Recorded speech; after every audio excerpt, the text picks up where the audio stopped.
Hello बच्चों, कैसे हैं आप। मैं फिर से आपके लिए वीडियो लेकर आई हूँ और आज हम आपकी जो प्रश्न बैंक है उसका क्वेश्चन नंबर 7 और 8 करेंगे, यानी जो 5 नंबर वाले प्रश्न हैं उनको हल करेंगे। तो सबसे पहले 7 नंबर क्वेश्चन नंबर 7 है, उसमें पूछा है कि आपातकाल 1975 के प्रभावों का वर्णन कीजिए। यानी जब 1975 में 18 माह के लिए जो आपातकाल लगा उसके प्रभाव क्या है। तो प्रभाव अच्छे या बुरे नहीं होते, दोनों ही होते। प्रभाव तो किसी चीज का अच्छा भी पड़ता है और बुरा भी पड़ता है। ठीक है, तो आइए चलते हैं। क्वेश्चन नंबर 7 का है, हम ये लिखेंगे यहाँ पर आपातकाल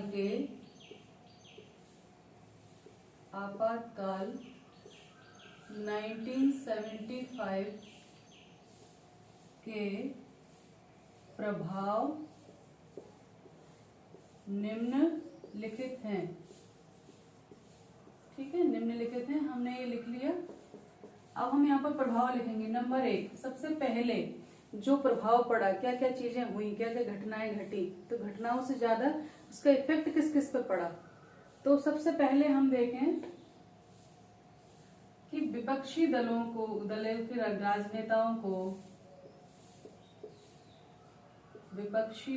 के राजनेताओं को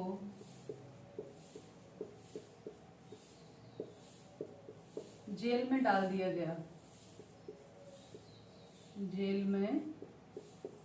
दिया गया। ठीक है, दूसरा है प्रेस पर प्रतिबंध।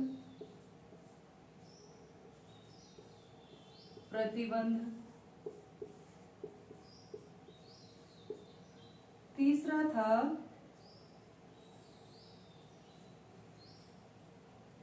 न्यायपालिका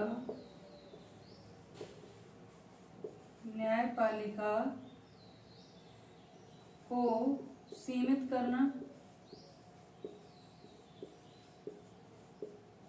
और चौथा था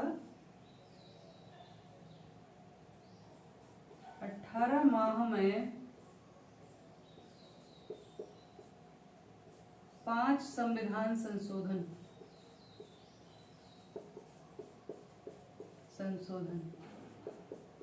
ठीक है, ये कुछ चीजें बड़ी बड़ी हुई थी उस समय। तो सबसे पहले तो हम देखें, इसको अपन बड़े में लिखेंगे। ये तो अपन ने पॉइंट डाल दिए हैं क्योंकि बड़ा प्रश्न है तो पॉइंट डाल दिए। जो इमरजेंसी थी उसमें रातों रात जो राजनेता थे विपक्ष के, उनको रातों रात जेल में भरकर डाल दिया गया था। और बहुत ज्यादा जो चीजें होती हैं कि गिरफ्तारी से पहले हमें कारण बताना पड़ता है, उनको वारंट होना चाहिए, ये होना चाहिए, वो सारे नियम कानूनों को कोई पालन नहीं किया गया और सीधा सीधा उन्हें जेल के अंदर ठूंस दिया गया। ठीक है, तो एक तो ये हुआ, तो इससे लोगों को तकलीफें हुई। लोगों ने ये जाना कि लोकतंत्र कितना आवश्यक है। यदि लोकतांत्रिक व्यवस्था ना हो, यदि सरकार विधिवत ना हो और ऐसी स्थिति निर्मित हो जाए आपातकाल जैसी, तो कितने दुष्प्रभाव उसके हो सकते हैं, ये लोगों को समझ में आया। ठीक, दूसरा प्रेस पर प्रतिबंध। उन्होंने सीधा प्रेस पर प्रतिबंध लगा। प्रेस जो है कुछ भी नहीं छाप सकती थी। जो छाप रहे थे ना, ऐसा हो रहा है, तानाशाही, हिटलरशाही, अगेंस्ट में प्रेस बहुत सारा कुछ छापती है, तो प्रेस पर ही प्रतिबंध लगा दिया, उनका मुंह बंद कर दिया। तो फिर कैसे करके जो सरकार की तानाशाही है या उनके जो दुष्परिणाम है वो सामने कैसे आ सकते हैं, कैसे उजागर हो सकते हैं, क्योंकि आम जनता को तो प्रेस के माध्यम से ही पता चलता है। उस समय दूरदर्शन, टीवी इतना ज्यादा नहीं था। उस समय तो अखबार जो है बहुत बड़ा एक साधन थे। तो ऐसे में प्रेस पर प्रतिबंध लगने से जनता के सामने सारी चीजें नहीं आ पा रही थी, लोग समझ नहीं पा रहे थे। और कहीं ना कहीं पूरे उसमें ये समझ में आ गया था कि भाई कितना आवश्यक है लोकतंत्र का कायम रहना। जो व्यवस्था हमको मिली है हमें उसकी कदर करनी चाहिए, है ना। फिर न्यायपालिका को सीमित करना।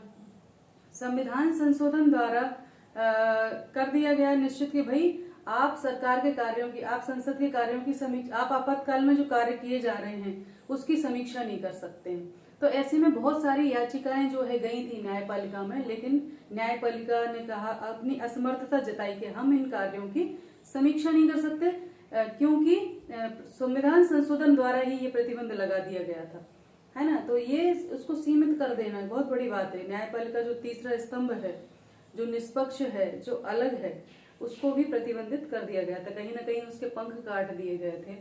और 18 माह में 5 संविधान संशोधन, 38वां, 39वां, 40वां, 41वां और 42वां, 5 संशोधन 18 माह के अंदर किए गए।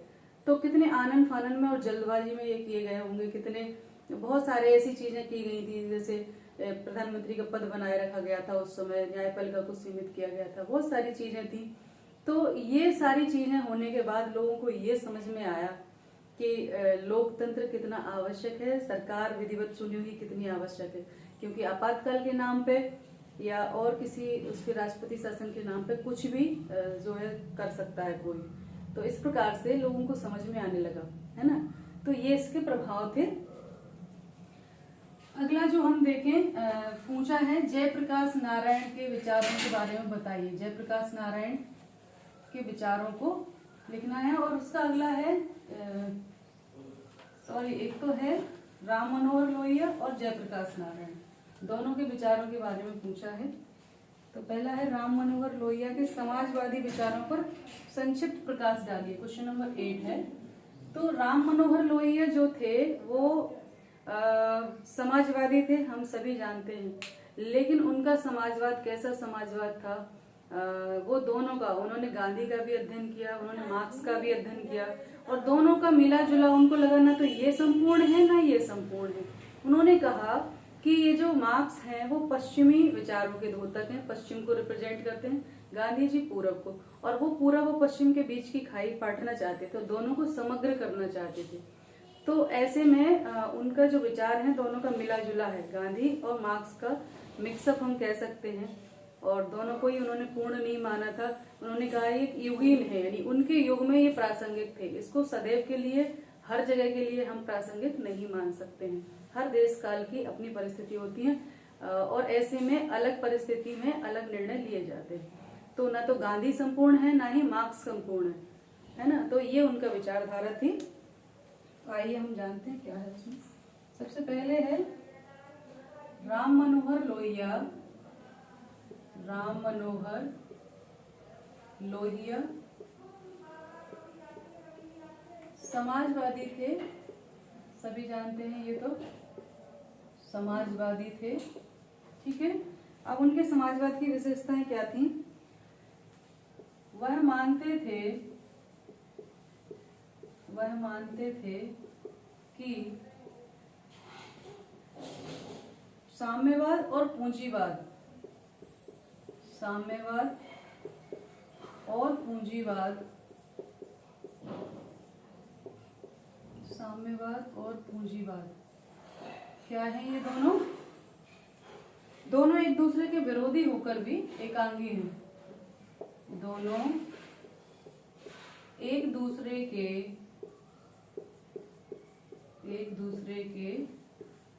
विरोधी होकर भी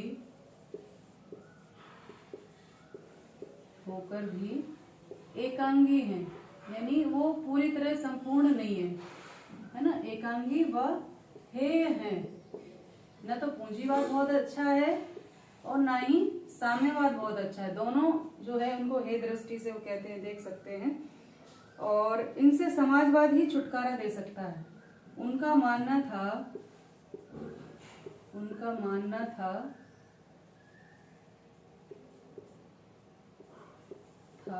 कि इनसे समाजवाद ही छुटकारा दे सकता है, समाजवाद ही छुटकारा दे सकता है।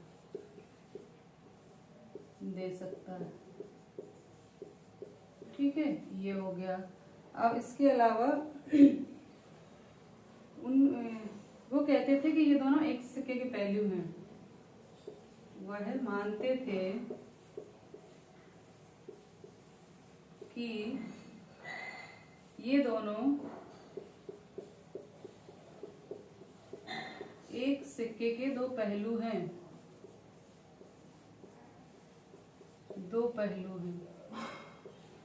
ठीक है। और वो क्या मानते हैं? लोहिया, मार्क्स और गांधी दोनों को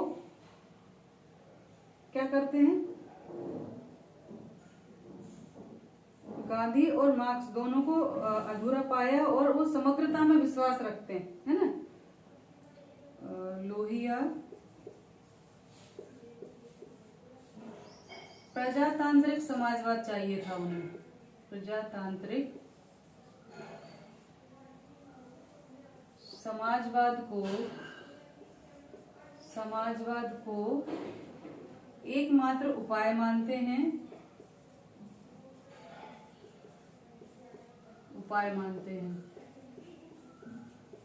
वह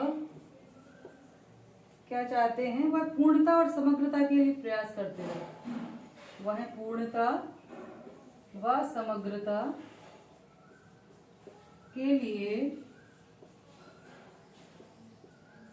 प्रयासरत रहे। ठीक है, वह पूर्णता और समग्रता के लिए, यानी वो कहते हैं कि साम्यवाद और पूंजीवाद ये दोनों एक दूसरे के विरोधी होकर भी ये एकांगी है, एक के बिना दूसरा अधूरा है। न तो पूरी तरह साम्यवाद बहुत अच्छा है, न पूरी तरह पूंजीवाद बहुत अच्छा है, दोनों ही एकांगी और हे हैं। इनका उपाय ये दोनों एक सिक्के के दो पहलू हैं। वो कहते हैं कि समाजवाद से ही इन दोनों की बुराइयों से समाजवाद द्वारा छुटकारा पाया जा सकता है, और समाजवाद भी अकेला नहीं, प्रजातांत्रिक समाजवाद की वो बात करते हैं कि प्रजातांत्रिक समाजवाद के द्वारा ही इन दोनों की जो बुराइयां हैं उनको हटाकर एक संपूर्णता, एक समग्रता लाई जा सकती है। जो एक खालीपन है कि एक में ये कमी है, इसमें ये कमी है, तो जब दोनों मिल जाएंगे और प्रजातांत्रिक समाजवाद आएगा तो ये कमी पूरी होगी। और वो मैंने बताया कि गांधी वो रचनात्मक थे और वो चाहते थे कि गांधी जी और मार्क्स दोनों की जो कमियां हैं, दोनों का जो अधूरापन है वो खत्म हो और पूरा वो पश्चिम की खाई पटे और पूर्णता आए। तो उसका उपाय उन्होंने प्रजातांत्रिक समाजवाद के रूप में सामने लाया। हम सभी जानते हैं कि राम मनोहर लोहिया समाजवादी विचारक थे, लेकिन प्रजातांत्रिक समाजवाद की वो वकालत करते हैं। तो आज के लिए इतना ही, अगले वीडियो में फिर मिलेंगे और हम जयप्रकाश नारायण के विचारों से परिचित होंगे अगले वीडियो में। तो ध्यान रखिए, पढ़ाई करते रहिए। नमस्ते सभी को, धन्यवाद।